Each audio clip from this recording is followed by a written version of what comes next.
আসসালামু আলাইকুম, আপনাদের সবাইকে স্বাগত জানাচ্ছি এখনকার আলোচনায়। আপনাদের সঙ্গে আছি আমি সিরাজুল ইসলাম। দর্শক, ডোনাল্ড ট্রাম্প গত রাতে ইরানের বিরুদ্ধে ব্যাপক হামলার কথা বলে কেন থেমে গেলেন, তার কারণ কিছু কিছু জানা যাচ্ছে। প্রথম কারণ হচ্ছে সৌদি আরবের সরাসরি বিরোধিতা। সৌদি যুবরাজ মোহাম্মদ বিন সালমান তিনি ডোনাল্ড ট্রাম্পকে ফোন করে বলেছেন, আপনি এই হামলা চালাবেন না, এই হামলা চালালে পুরো মধ্যপ্রাচ্য ধ্বংস করে দেবে ইরান। অতএব ডোনাল্ড ট্রাম্প ওখানেই থেমেছেন। এর ভেতরে খবর এসেছে বাহরাইন এবং কুয়েত থেকে আমেরিকা সেনা প্রত্যাহার করে নিচ্ছে। বলা হচ্ছে এই সমস্ত সেনা ইসরায়েল এবং ইউরোপের কোনো কোনো দেশে রাখা হবে। এটাকে আমেরিকা রিডিপ্লয়মেন্ট বা নিরাপত্তা পুনর্বিন্যাস বলছে। এদিকে ডোনাল্ড ট্রাম্প দাবি করছেন যে ইরান এই হামলা বন্ধের জন্য অনুরোধ করেছিল।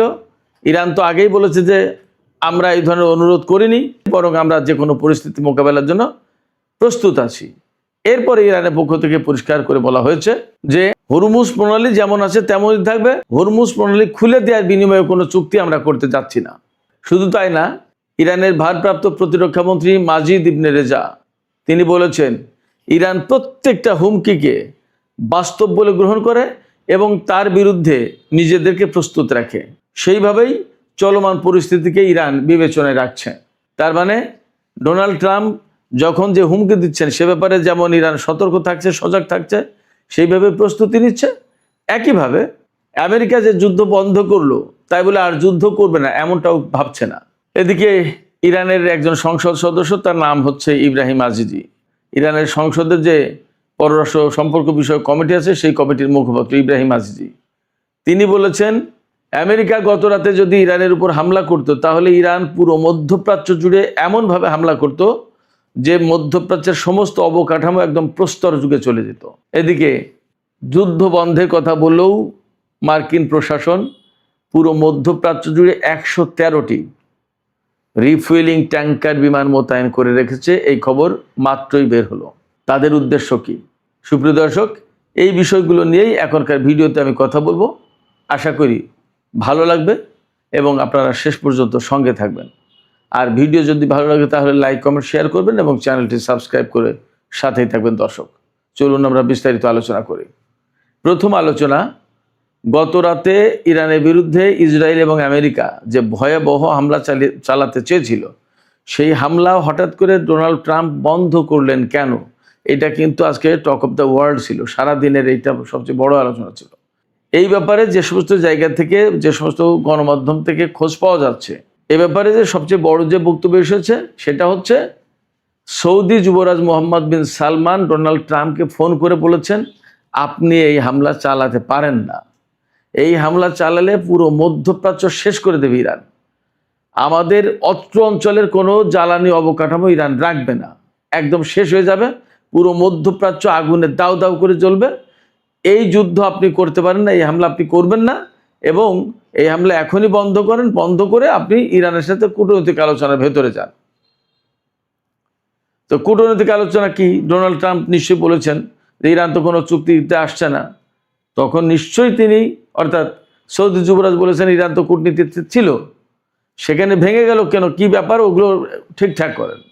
এইভাবে হয়তো কথাবার্তা হয়েছে, হয়তো ডিটেলস আলোচনা হয়েছে, সে সব কথা তো আর আসেনি, সব কথা আসছেও না। তো সৌদি যুবরাজের বিরোধিতার মুখে মূলত মার্কিন প্রেসিডেন্ট ডোনাল্ড ট্রাম্প এই হামলা বন্ধ করেছেন। এটা একটা দিক। আর বাস্তবতার নিরিখে যে বিষয়টা থাকছে সেটা হচ্ছে যে সত্যি সত্যি ইরানের যে প্রস্তুতি ছিল, গত রাত আমি ব্যক্তিগতভাবে 3টার পরে ঘুমিয়েছি, কারণ যুদ্ধ একটা হওয়ার প্রবল আশঙ্কা ছিল, সেইভাবে প্রস্তুত ছিল। এবং এর বিপরীতে ইরান সর্বোচ্চ সতর্ক অবস্থায় ছিল। ইসরায়েলের সামরিক বাহিনীকে যেমন হাইয়েস্ট অ্যালার্টে রাখা হয়েছিল, ইরান জুড়ে ইরানের সামরিক বাহিনী একই অবস্থায় ছিল এবং তাদের প্ল্যান ছিল যত বড় হামলাই হোক না কেন, হামলা প্রতিরোধ করে ইসরায়েল এবং পুরো মধ্যপ্রাচ্যের অবকাঠামো একদম শেষ করে দেওয়া হবে। এই যে অবস্থা ছিল, এই অবস্থায় আসলে কারোর কোনো রক্ষা ছিল না। ইরানের ক্ষয়ক্ষতি যা হতো হতো, কিন্তু ইরান পাল্টা যে হামলা চালাতো তাতে রিয়েলি যে সিচুয়েশন তৈরি হতো তাতে মধ্যপ্রাচ্যকে চেনা যেত না আজকে। সেই জায়গায় সৌদি যুবরাজ মোহাম্মদ বিন সালমান মধ্যপ্রাচ্যকে বলা যায় যে বাঁচিয়ে দিয়েছেন। এরপর ডোনাল্ড ট্রাম্প কি বলবেন সারা বিশ্বের কাছে? তিনি তো বলেছেন যে আজ রাতেই ইরানের উপরে হামলা চালানো হবে এবং তার জন্য ইসরায়েল এবং আমেরিকা একসাথে কাজ করতে যাচ্ছে। ডোনাল্ড ট্রাম্প যখন সৌদি যুবরাজের ফোনের পর হামলা বন্ধ করলেন, তখন তিনি কি বলবেন? তিনি বললেন যে ইরান এবং মধ্যপ্রাচ্যের কয়েকটি দেশ তাকে অনুরোধ করেছেন যুদ্ধ বন্ধ করার জন্য এবং ইরান চুক্তির জন্য রাজি হয়েছে। ডোনাল্ড ট্রাম্প তার ট্রুথ সোশ্যালে বলেছেন যে আমি যে শর্ত দিচ্ছি সেই শর্ত হতে হবে এরকম যে হরমুজ প্রণালী তাৎক্ষণিকভাবে খুলে দেবে ইরান এবং ইরানের পরমাণু হুমকি দূর করবে, অর্থাৎ পরমাণু কর্মসূচি বাতিল করবে। ইরান নাকি এই ব্যাপারে রাজি হয়েছে, অথচ ইরানের পক্ষ থেকে একদম সরাসরি বিবৃতি দেওয়া হয়েছে ইরানের পররাষ্ট্র মন্ত্রণালয়ের পক্ষ থেকে, ইরানের পররাষ্ট্রমন্ত্রীর পক্ষ থেকে, যে এই ধরনের কোনো আলাপ আলোচনা বক্তব্য ইরানের পক্ষ থেকে দেয়া হয়নি। একদম ডাহা মিথ্যে কথা ডোনাল্ড ট্রাম্প বলেছেন, এইভাবে বলছেন। এখন ডোনাল্ড ট্রাম্প কেন বললেন এই কথা? তাহলে ওই যে নিতান্তই মুখ রক্ষার জন্য। এবং বাস্তবতা হচ্ছে কি, এর আগে কয়েকবার ডোনাল্ড ট্রাম্প এরকম হুমকি ধমকি দিয়েছেন, ভয় দেখিয়ে ইরানকে চুক্তিতে বাধ্য করতে চান, সারেন্ডার করাতে চান।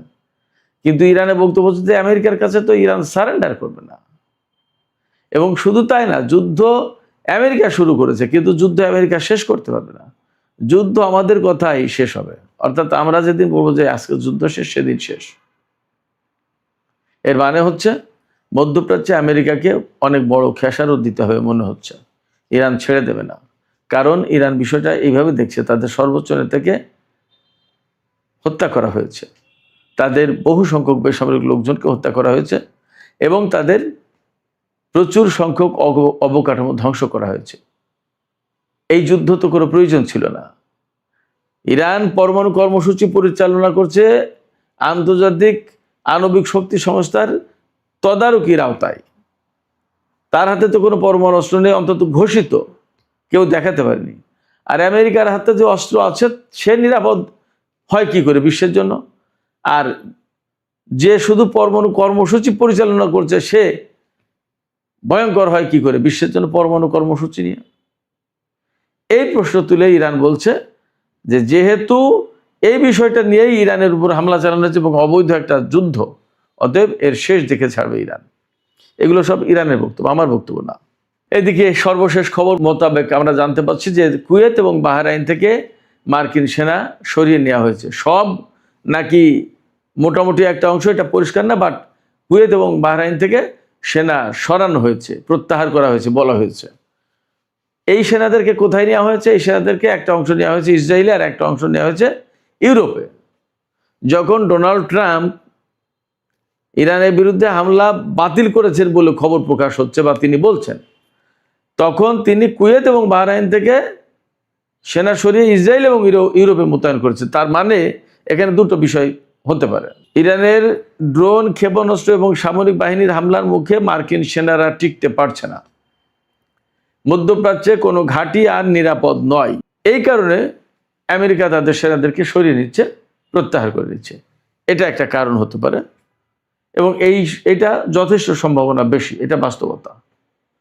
আর দুই হচ্ছে যে ইসরায়েল এবং ইউরোপে নিয়ে তুলনামূলক নিরাপদ দূরত্বে নিয়ে এদেরকে দিয়ে যুদ্ধ করাবে। ইসরায়েল থেকে তো ইরানের বিরুদ্ধে যুদ্ধ করবে, এই মার্কিন সেনারাই যুদ্ধ করবে সেখান থেকে, এবং ইউরোপের কোনো কোনো দেশ থেকে, যেমন ব্রিটেন, ফ্রান্স, ইটালি, জার্মানি, এ সমস্ত কিছু কিছু দেশ থেকে। সম্প্রতি নাম এসছে বুলগেরিয়ার, এ সমস্ত দেশের ঘাঁটি থেকে। ইরান তো বলে দিয়েছে ইউরোপের কোনো দেশ যদি আমেরিকাকে সহযোগিতা করে তাহলে সেই সমস্ত দেশের উপর হামলা চালানো হবে। দেখা যাক কি হয়। ব্রিটেন অবশ্য বলেছে যে তারা নিজেদের জাতীয় স্বার্থকেই প্রাধান্য দেবে আগে। সেক্ষেত্রে তারা যা আকার ইঙ্গিতে বোঝাতে চেয়েছে আমেরিকাকে তারা ঘাঁটি দিয়ে সহযোগিতা করবে না ইরানের বিরুদ্ধে হামলার জন্য। আমরা অপেক্ষা করি আসলে কি হতে যাচ্ছে।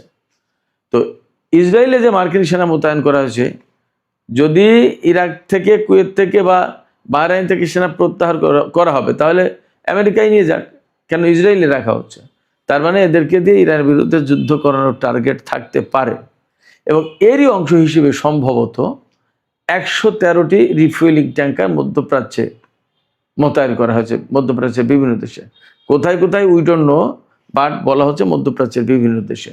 সেটা হতে পারে জর্ডান, ইসরায়েল তো আছেই, তুরস্ক হতে পারে, জানি না কোন কোন দেশে, আজারবাইজানে হতে পারে, কোথায় কোথায় আমরা শিওর না, দেখা যাক। তো এই পরিস্থিতিতে ইরানের উপরে যে আমেরিকা এখনো হামলা চালানোর চিন্তা করছে, এটা মোটামুটি পরিষ্কার। এই রিফুয়েলিং ট্যাঙ্কার এবং মার্কিন সেনা ইউরোপ আর ইসরায়েলে সরিয়ে নেওয়ার কারণে ধারণা করা হচ্ছে যে তারা ইরানের বিরুদ্ধে হামলা চালাতে চায়, বেটার টাইমের জন্য অপেক্ষা করছে। বাট ইরান কি করবে?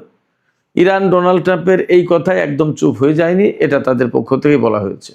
ইরানের ভারপ্রাপ্ত প্রতিরক্ষা মন্ত্রী মাজিদ ইবনে রেজা তিনি বলছেন যে ইরান শত্রুর হুমকিকে বাস্তব এবং বিশ্বাসযোগ্য বলে মনে করে এবং সেই কারণে যে কোনো হুমকিকে তারা সিরিয়াসলি নেয় এবং সেভাবে প্রস্তুতি নেয়।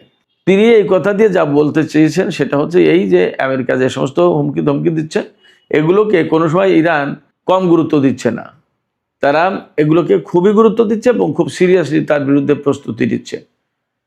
ডোনাল্ড ট্রাম্প যে বলেছেন যে আমরা যুদ্ধ বাতিল করলাম, ইরান এটাও বিশ্বাস করছে না। ইরান মনে করছে হয়তো এটা চালাকি হতে পারে, একটা কৌশল হতে পারে, আমাদেরকে বোকা বনে দিয়ে তারা আমাদের উপর হামলা চালাবে।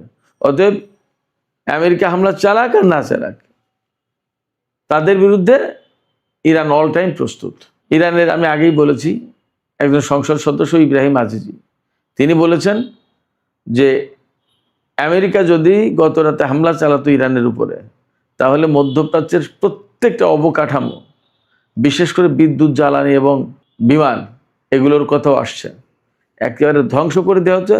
একদম স্টোন এজ, যেটা প্রস্তর যুগে পাঠিয়ে দেওয়া হতো।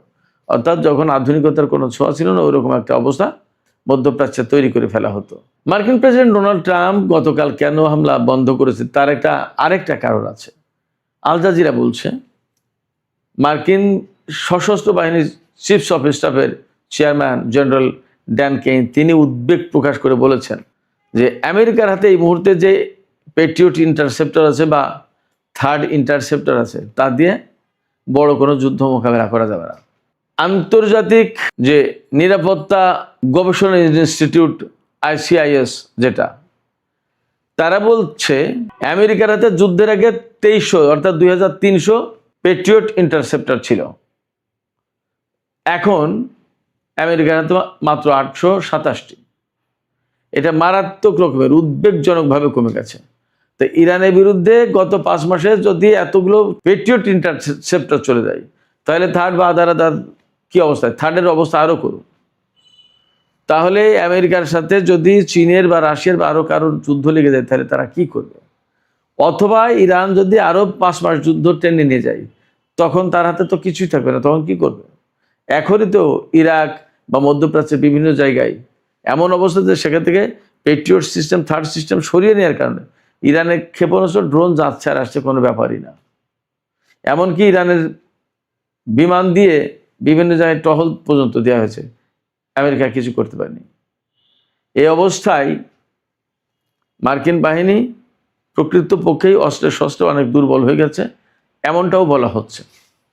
দেখা যাক কি পরিস্থিতি হয়। আগামী 2-1 দিনের ভেতরে আরও পরিস্থিতি অনেকটা ক্লিয়ার হবে। সুপ্রিয় দর্শক, এখনকার আলোচনা এখানে শেষ করতে চাই। আলোচনা শেষের আগে আপনাদের মতামত জানতে চাই। মার্কিন প্রেসিডেন্ট ডোনাল্ড ট্রাম্প বারবার বলছেন যে ইরান এবং মধ্যপ্রাচ্যের কয়েকটি দেশ অনুরোধ করেছে, তাই তিনি যুদ্ধ বন্ধ করেছেন।